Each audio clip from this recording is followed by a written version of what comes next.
आज हम Carl Rogers की मानवतावादी दृष्टिकोण ह्यूमनिस्टिक अप्रोच से 30 MCQ with previous year question के साथ में पढ़ेंगे। हमारा पहला क्वेश्चन है, कार्ल रोजर्स द्वारा मानव अधिगम संदर्भ के लिए प्रयुक्त तकनीकों को क्या कहा गया है? तो इसका सही आंसर है, आप देख सकते हैं कि ऑप्शन नंबर सी, स्वप्रेरित अधिगम। तो ये हमारा सही आंसर हो गया। क्वेश्चन नंबर 2, कार्ल रोजर्स द्वारा प्रस्तावित परामर्श की विधि कौन सी है? ए निदेशक परामर्श, बी है अनिदेशक परामर्श। तो इसका सही आंसर हो जाएगा अनिदेशक परामर्श। मैं अलग से इसका थ्योरी क्लास भी लाऊंगी, तो अभी बस हम लोग एमसीक्यू करेंगे। इसका थ्योरी क्लास भी स्टार्ट हो जाएगा जल्द ही। क्वेश्चन नंबर 3 है, पूर्ण कार्यशील व्यक्ति फुल्ली फंक्शन पर्सन की संकल्पना किसने दी थी? कार्ल युग, ब्राह्मण मोस्लो या फिर कार्ल रोजर्स? तो आप सभी को जैसे पता है कि कार्ल रोजर्स ने ही फुल्ली फंक्शन पर्सन की संकल्पना दी थी। क्वेश्चन नंबर 4 है, व्यक्ति केंद्रीय परामर्श पर्सन सेंटर काउंसलिंग में समायता कांग्रेस का क्या तात्पर्य है? देखिए, ऑप्शन ए बिना शर्त सकारात्मक दृष्टिकोण, बी चेहरे के भाव और शब्दों के बीच मेल। तो इसका सही आंसर होगा ऑप्शन नंबर बी, चेहरे के भाव और शब्दों के बीच मेल।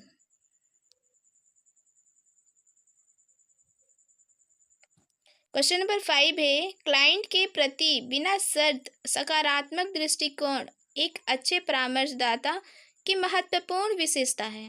ये किसका दृष्टिकोण है? ए कार्ल युग, बी ब्राह्मण मैस्लो या फिर सी कार्ल रोजर्स? तो इसका सही आंसर है कार्ल रोजर्स। क्वेश्चन नंबर 6, एक प्रभावी अनिदेशक परामर्श सत्र के लिए निम्न में से कौन सी सबसे आवश्यक बात है? देखिए, ऑप्शन ए परामर्शदाता की प्रशिक्षण, बी क्लाइंट के साथ संबंध स्थापित करना। तो ऑप्शन बी हमारा सही उत्तर है, क्लाइंट के साथ संबंध स्थापित करना। ये किसने कहा था? ये कार्ल रोजर्स ने कहा था। चलिए नेक्स्ट क्वेश्चन की ओर बढ़ते हैं। नेक्स्ट क्वेश्चन हमारा है, क्लाइंट की समस्या की सहानुभूतिपूर्ण समझ पर बल किस प्रकार के परामर्श में दिया जाता है? इसके ऑप्शन से इसका देखिए, सही ऑप्शन है बी, व्यक्ति केंद्रीय मानवतावादी दृष्टिकोण आधारित परामर्श। ये जितने भी है ना, व्यक्ति केंद्रित मानवतावादी हो गया, ये क्लाइंट सेंटर हो गया, ये सारा का सारा ये सब कार्ल रोजर्स की ही है। ठीक है। क्वेश्चन नंबर 8 है, कार्ल रोजर्स, ये रोजर्स यहाँ पे सिर्फ लिखा है, तो ये रोजर्स का मतलब कार्ल रोजर्स। ठीक है। तो रोजर्स के अनुसार अनुकूल कार्य प्रणाली कब होती है?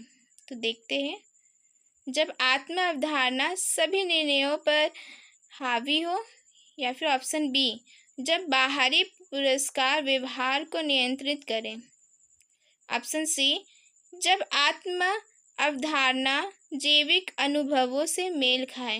यही हमारा सही आंसर है। तो ऑप्शन नंबर सी सही होगा, जब आत्म अवधारणा जैविक अनुभवों से मेल खाए। क्वेश्चन नंबर 9 है, स्व विकास प्रवृत्ति का तात्पर्य क्या है? समाज अपेक्षाओं के अनुसार ढलने की प्रवृत्ति, या ऑप्शन बी आंतरिक संघर्षों को दबाने की आवश्यकता, या ऑप्शन सी स्वाभाविक रूप से बढ़ने विकसित होने वे अपनी क्षमताओं को पूरा करने की प्रवृत्ति। यही हमारा सही आंसर होगा, ऑप्शन नंबर सी हमारा सही आंसर है। क्वेश्चन नंबर 10, सजीव मूल्यांकन प्रक्रिया का तात्पर्य क्या है, यानी उसका कार्य क्या है, वो क्या कार्य करता है? ठीक है। अनुभवों को विकास को बढ़ाने या बाधित करने के रूप में आंकना। ये हमारा सही आंसर है, option number B. Question number 11, Rogers के सिद्धांत में असामयिकता इनकॉन्ग्रुएंस किस कारण होती है? दबा हुआ क्रोध, या फिर बी जैविक अनुभव और आत्म अवधारणा के बीच असमानता। यही हमारा सही उत्तर होगा, ऑप्शन नंबर बी। आत्म अवधारणा के विकास में महत्वपूर्ण अन्य की भूमिका होती है। ऑप्शन नंबर ए कोई भूमिका नहीं है। ऑप्शन बी केवल जीवित रहने की ज़रूरतें प्रबल करना। ऑप्शन नंबर सी बाहरी मूल्यांकन द्वारा आत्म अवधारणा को आकार देना। तो क्वेश्चन नंबर 12 का हमारा सही आंसर होगा, option number C. Question number 13, मूल्य की शर्तें कंडीशन ऑफ वर्थ का अर्थ क्या है? ऑप्शन नंबर ए आंतरिक नैतिक मूल्य। ऑप्शन बी अभिभाविक सीमाएं। ऑप्शन सी दूसरों द्वारा स्वीकृत पाने के लिए लगाई गई कसौटियाँ। तो क्वेश्चन नंबर 13 का हमारा ऑप्शन नंबर सी वही सही आंसर होगा। क्वेश्चन नंबर 14, रोजर्स के सिद्धांत में फिनोमिनल क्षेत्र का क्या अर्थ है? तो रोजर्स का जो सिद्धांत है उसमें जो फिनोमिनल क्षेत्र है उसका अर्थ यहाँ पे पूछा गया है। ऑप्शन ए सार्वभौमिक अचेतन का प्रतिनिधित्व। ऑप्शन बी व्यवहार पर कार्यरत बाहरी शक्तियाँ। ऑप्शन सी व्यक्ति का आत्मिक अनुभव। ऑप्शन सी हमारा सही उत्तर है। क्वेश्चन नंबर 15, साम्यता की अवधारणा के अनुसार सामूहिकता की प्रवृत्ति। ऑप्शन बी सहानुभूति और सम्मान के बीच संतुलन, या ऑप्शन सी आत्म अवधारणा और जीविक अनुभव के बीच सामंजस्य। तो ऑप्शन सी हमारा सही उत्तर है। सेल्फ कॉन्सेप्ट में क्या सम्मिलित होता है? तो इसका सही आंसर है ऑप्शन नंबर सी स्वयं के बारे में धारणाएं और उनके साथ जुड़ी मूल्य की भावना। क्वेश्चन नंबर 17, रोजर्स के अनुसार एक पूर्ण कार्यशील व्यक्ति, मतलब पूर्ण कार्यशील व्यक्ति किसे कहा जाता है रोजर्स के अनुसार? देखते हैं। ऑप्शन ए निरंतर मान्यता चाहता है। ऑप्शन बी दर्दनाक अनुभवों से बचता है, या फिर ऑप्शन सी जीवन की चुनौतियों को खुलेपन से अपनाता है। तो क्वेश्चन नंबर 17 का ऑप्शन सी हमारा सही आंसर है। रोजर्स के सिद्धांत का एक प्रमुख अनुमान ये है कि क्वेश्चन नंबर 18 का सही उत्तर ऑप्शन सी है, लोग स्वाभाविक रूप से रचनात्मक और तर्कसंगत होते हैं। क्वेश्चन नंबर 19, असामयिकता तब सबसे अधिक होती है जब, ऑप्शन सी देखिए ये सही है, आत्म अवधारणा अनुभवों के विपरीत होती है। मतलब इनकांग्रेस तब होता है जब हमारा जो आत्म अवधारणा है, जो अनुभव होता है उसके विपरीत हो, तो इनकांग्रेस होता है। अकांग्रेस वो होता है कि जो हम, अगर मान लीजिए हमारा जो आइडियल सेल्फ है उसके साथ में अगर हमारा जो मेल होगा तो उसको कांग्रेस बोला जाता है।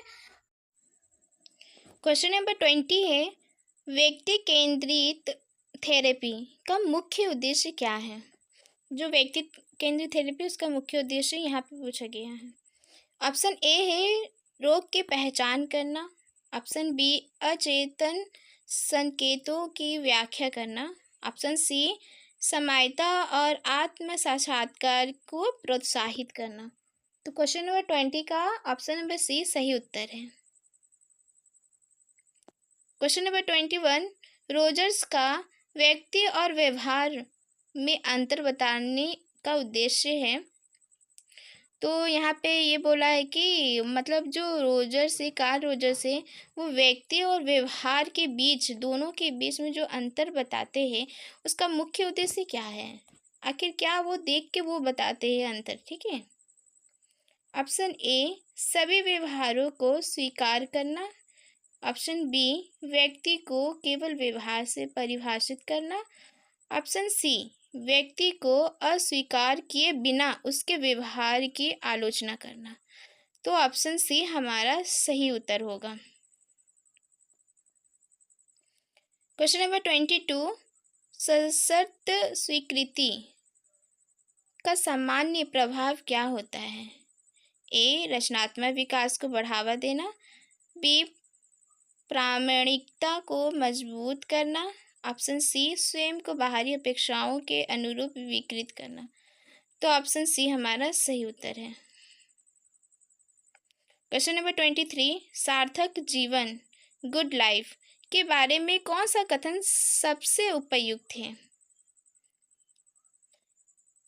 तो देखिए, क्वेश्चन नंबर 23 का ऑप्शन बी ये हमारा सही उत्तर होगा। ये भावनात्मक तीव्रता के साथ पूर्ण रूप से जीने के को दर्शाता है। ठीक है। तो एक अच्छी ज़िंदगी, गुड लाइफ का मतलब क्या, वही अच्छी ज़िंदगी। अच्छी ज़िंदगी कैसे होता है कि ये मतलब भावनात्मक तीव्रता के साथ पूर्ण रूप से जीने को दर्शाता है। ठीक है।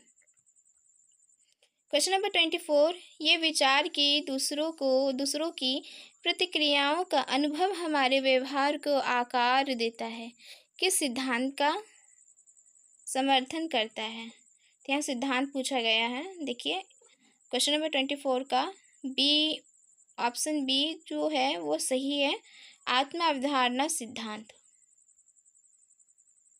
क्वेश्चन नंबर 25, परिवर्तन के लिए रोजर्स की मूल शर्तें क्या हैं। तो इसका देखिए, क्वेश्चन नंबर 25 का सी ऑप्शन सही होगा, सामान्यता, सहानुभूति और बिना शर्त सकारात्मक दृष्टिकोण। देखिए, कुछ अब PYQ देख लेते हैं, पिछले वर्षों के प्रश्न हैं। कार्ल रोजर्स द्वारा प्रस्तावित अनिर्देशक परामर्श सबसे प्रभावी तब होता है जब परामर्शदाता, ये RST में पूछा गया था, RST आर्ट्स में 2023 का है ये क्वेश्चन। देखिए, इसका सही उत्तर होगा ऑप्शन बी, विषय के साथ अच्छा संबंध स्थापित करता हो। क्वेश्चन नंबर 2 है, निम्न में से कौन सी अधिगम तकनीक कार्ल रोजर्स की मानवतावादी सिद्धांत से उत्पन्न हुई है। ये भी RST मेन एग्जाम में पूछा गया था। ये भी ये CBZ का है 2023 में। देखिए, ऑप्शन ए, खोज के माध्यम से अधिगम। ऑप्शन बी, अनुकरण द्वारा अधिगम। या ऑप्शन सी, अनुबंधन द्वारा अधिगम। या स्वप्रेरित अधिगम। तो इसका सही उत्तर है ऑप्शन डी। ठीक है। देखिए, क्वेश्चन नंबर 3, कार्ल रोजर्स द्वारा प्रस्तावित परामर्श की रणनीति कौन सी है। ये भी RST का क्वेश्चन है, PCM का। इसका देखिए सही उत्तर है ऑप्शन बी, अनिर्देशक परामर्श। देखिए, क्वेश्चन नंबर 4, सामान्यता और वास्तविक आत्म की अवधारणा किस मनोवैज्ञानिक ने दी है। तो ये तो पता होगा आपको, ये कार्ल रोजर्स ने ही दी है। ठीक है, मनोवैज्ञानिक ने दी मतलब कार्ल रोजर्स, और क्या। जहाँ पे देखिएगा ना ये आत्म की अवधारणा, ठीक है, एक सेकेंड, ये जो है ना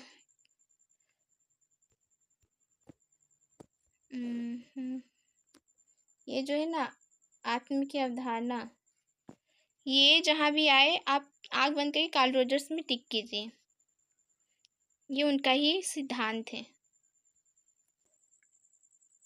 क्वेश्चन नंबर 5 ये लास्ट है हमारा, पूर्ण कार्यशील व्यक्ति, फुल्ली फंक्शनिंग पर्सन की संकल्पना किसने दी है। इसका भी सही आंसर हो जाए कार्ल रोजर्स। ये SSB TGT CBZ का क्वेश्चन है 2024 का। ठीक है, यहीं तक रहा। फिर नेक्स्ट हमारा जीन प्याजे, बाइगोस्की, इनके ऊपर भी वीडियो आएगा। ठीक है।